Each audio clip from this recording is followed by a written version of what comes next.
Hi everyone, welcome to another video from my channel. It's damage control time and it's my Phalaenopsis who are infected. What is this infection? It is a fungal infection which will be very common during hot and humid times. You guys know I've been facing a very harsh, dry and hot climate which got my phals to suffer from the cool and rainy climate they were in. Fungi would thrive in warm climates, and this is the same time the phals need to survive.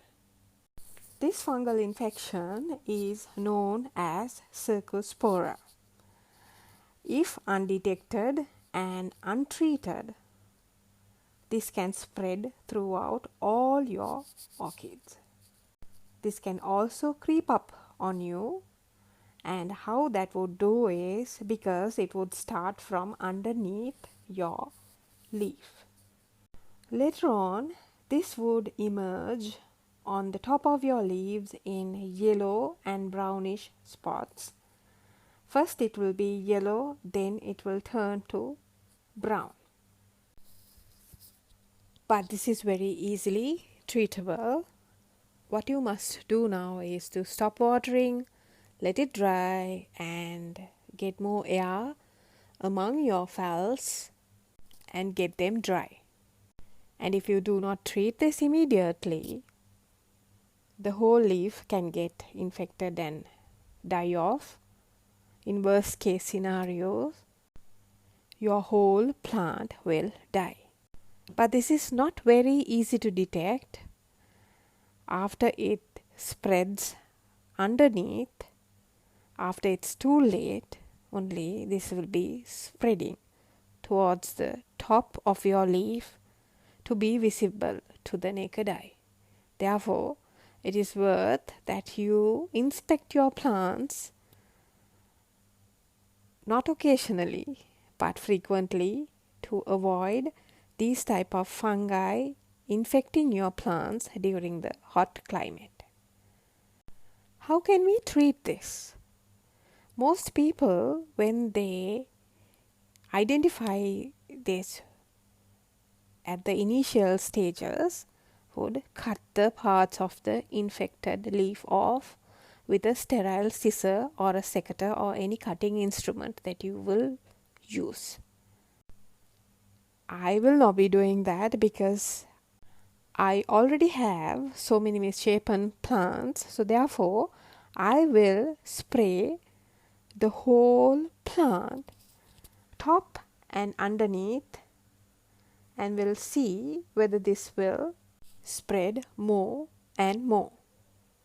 If this stops fine, or else I may have to take extreme measures and just bite the bullet and cut the parts off. Now, what are these fungicides you can use? You may already be very familiar with Captan and mango sip. In addition to that, you can also use thiophanate methyl or any other trusted homemade fungicide and spray on your plants.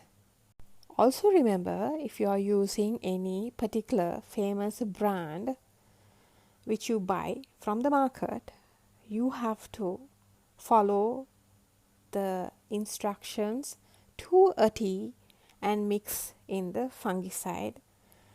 Then spray it onto your plant, covering every nook and cranny of the plant as well as the media. Again, my recommendation would be to cover all the affected plants as well as the immediate area around it too. Even though only 1 or 2 plants may have been infected, the fungal infection might have come through the air from a nearby plant.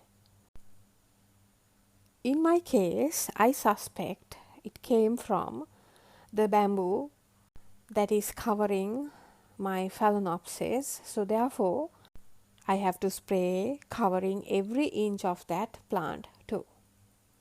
Remember, spraying isn't enough. You have to let your plant dry out.